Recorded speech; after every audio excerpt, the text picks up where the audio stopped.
The 2023 NHL Draft is slated to be one of the best in recent history. All kinds of teams have made deals ahead of the deadline and have extra draft currency. So what are the latest rumors on some of the deals we may see happening at draft day and which teams will likely be the most active? We'll discuss that coming up next. So welcome back to another video here at Top Shelf Hockey. As I mentioned, today we're taking a look ahead of the 2023 NHL Draft, slated for late June, and we're taking a look at some of the rumors around what teams might be active making trades, what first-round picks might be in play, and we'll take a look at that from there, because it should always be a fun time. Obviously, there's lots of top NHL prospects and where they're going to end up, but there's usually a lot of NHL trade activity as well. It makes for a very exciting and entertaining couple of days for NHL news. Lots of activity. We saw lots of big deals at last year's draft as well. And this year very well could be the same. So I know according to TSN insiders, Pierre LeBrun and Darren Dreger, they certainly started things off on TSN Insider Trading last night, talking about some of the teams that are likely going to be active. And we'll start with the Columbus Blue Jackets. Obviously, the Jackets were very active ahead of the deadline, and they have multiple first-round picks that they could be looking to deal. Pierre LeBrun said that he recently interviewed GM Jarmo Kekalainen for a piece he's running for The Athletic that will be published here in the next couple of days, and that they're definitely willing to trade the first-round pick that they acquired from the Los Angeles Kings in the trade where they get Jonathan Quick and traded out Korpisalo and Gavrikov. So obviously that pick is going to be somewhere around, hard to say exactly, it's going to be somewhere around probably 16 to 20, 24, depending on how things go for the next few games and playoffs, but certainly, it's not going to be super low, but it's not going to be super high, but certainly a little bit below the midway point of the draft for sure. So obviously, the main thing they're looking to do with this pick would be to find another top four defenseman to replace Gavrikov, for example, and that's not going to be easy to find. If you take a look around the NHL, obviously there's going to be some teams that are looking to move different types of players. Not a lot of high-profile defensemen that are going to be that I think at least it'll be available. One name that comes up, I'm not sure if it'd be worth this kind of draft pick or not, but I know Travis Sanheim in Philadelphia is a name that very well could be available in the open market for trade. The Flyers are likely going to be making several deals looking to retool that team, and his name has been out there. So I don't know if that's somebody that would interest Columbus, but he's signed to a long-term deal.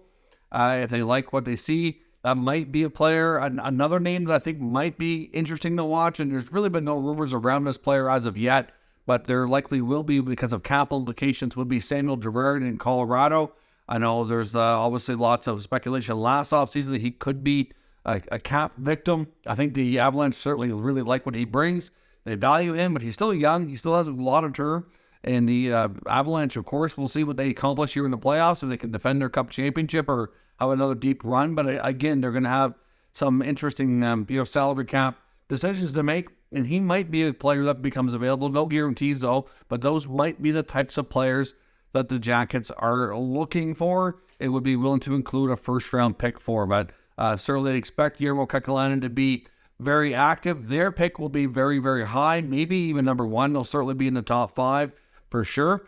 And obviously, depending on what else they can find for the other picks they have that are higher in the first round or second round, it wouldn't be shocking to see them make some moves so they can maybe get some talent on their roster to help turn things around a little bit faster. Another team to watch will be the Montreal Canadiens. Of course, last year they were active as well. Of course, making the big trade, getting Kirby Dach out of Chicago, moving Alexander Romanov off their roster to end up going to the Islanders. And again, the Habs have multiple first-rounders this year, and they could be a team that's active. They hold the first-round pick as well as the Florida Panthers. So we could be looking to see a similar type of deal that they did last year with Kirby Dach. If you take a look around the NHL, there's certainly a number of teams that are going to have some RFAs that might, be debatable if they want to, meet their salary demands. Of course, the Habs have been forever linked to Pierre-Luc Dubois in Winnipeg. I don't know if that's something that, we'll see involved at the draft. We do know that we've seen Elliot Friedman, Sportsnet's top insider, mention that he's 95% sure that Pierre-Luc Dubois will end up going to the Habs this offseason. Now, whether or not that happens exactly at the draft or if it involves a first-round pick may or may not be another story, but you have to think that, they're going to be thinking of something big. We know the Habs are loaded with prospects right now. They certainly want to decide which ones are kind of part of the future, which ones may not be. We know they have lots of defensive prospects that are more than enough to service their NHL team and AHL team, so they might move some of them as well. So we'll see. But that first round pick for Florida, again, won't be super high. We'll see where it goes. I mean, Florida at this point is projecting to be a playoff team, but it's not a guarantee. They're fighting with the Islanders and the Penguins for one of the final 2 wildcard spots. If the Panthers end up outside of the playoffs, then it's going to be a top, 15, 16 pick. So that might be a little bit more valuable to them. But if they make the playoffs, it's going to be a little lower, and that'll obviously impact its value too. So we'll see. But Montreal, definitely another team to watch.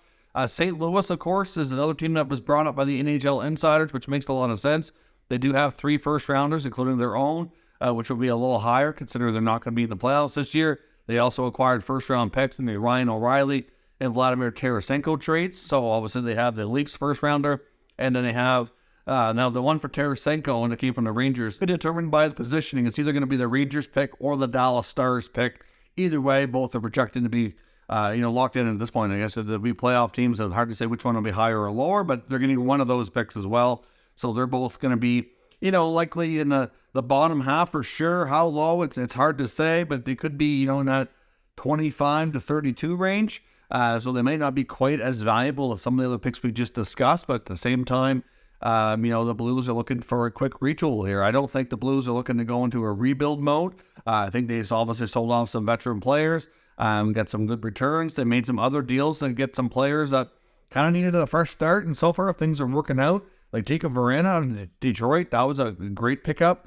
Kapanen so far, in Pittsburgh, that's not a huge deal for them, but he's doing better than he was in Pittsburgh, I think it's fair to say.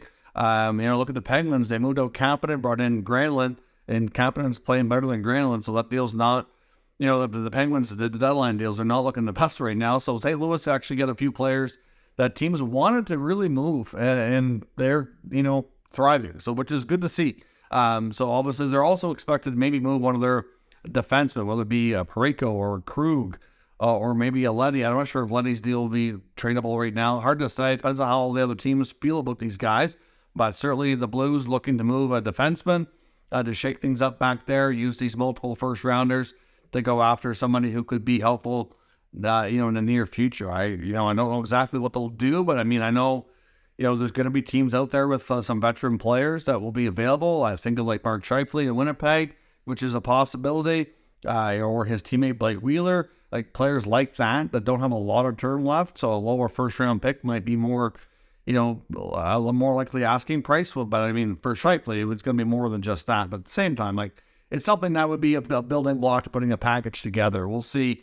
You also have to think about teams too that are looking to add. So you're looking at teams like Ottawa and Buffalo. To me, the Senators made a big splash last year getting Alex DeBrincat. They've already traded their first round of this year, which went into Jacob Chychrun trade near the deadline.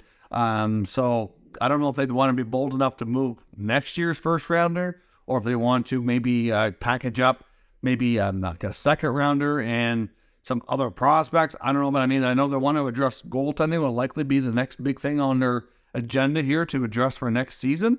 I don't know if they'll be able to get that done at the draft, but I know there's been a lot of speculation about a guy like Carter Hart being available.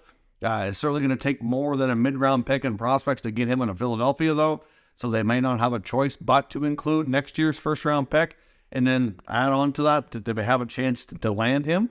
So we'll have to see. John Gibson's a name in Anaheim that's rumored to maybe be available. There could be some others, but I don't think the goalie market is going to be super strong. But there's a couple of names. Demko in Vancouver was a name that's been brought up as well, which could be attractive to both Sens and Sabres. But again, I'm not completely sure we're going to see Vancouver do that. Now that we have a better idea on their team direction, I wouldn't be shocked if they want to hang on to him because it looks like they want to compete. They don't want to rebuild. So I don't know about a Demko trade happening now. It'd have to be a phenomenal return with at least another promising goalie that they were happy with. But I'm not so sure they're going to find that. So I think Demko more likely stays in Vancouver, but that's my gut feeling here, at least as of today. But again, Buffalo as well as Ottawa have to make some decisions on goaltending. The Sabres might be selling some goaltenders. Of course, they get Devin Levi signed out of college now. He's had a good start to his career. He's only a couple of games, though. He's definitely going to get a spot in the roster next year. But, are they going to have that second spot be a guy like, Ukko-Pekka Luukkonen? Is it going to be Eric Comrie, or is it going to be somebody else outside of the organization? They gave Comrie a 2-year deal, so he's still under contract. Luukkonen's a player that's still in the organization. So, like, are they going to be trading goalies out? I don't know what they want to do here. It's kind of difficult to say on what they do. I mean, I could see the Sabres maybe looking for a goalie upgrade and going for, they can get a veteran guy, whether it be a Hart or a Gibson or somebody like that, and then have them partner with Levi. That would be a really solid tandem, and maybe move out with one or two of the other guys and have them, maybe keep a third around. They could risk losing them through waivers, but still, it's something you need to have a solid number 3 goalie nowadays, the way things work. And for hockey, Detroit's another team to watch as well. Detroit also has 5 picks in the first 2 rounds. They're certainly going to be looking to continue this rebuild and see if they can get some more either young or mid-range, age talent, somewhere in that, 20 to 24 range probably. We saw them go in the free agent market last year and add some talent. Things did improve a bit this year, but they still have a ways to go to be a playoff team. So I'm sure Steve Yzerman is going to be looking to make some additions, especially in the form of some scoring forwards. After trading Tyler Bertuzzi, Jacob Barana, they could certainly use some replacements in that regard.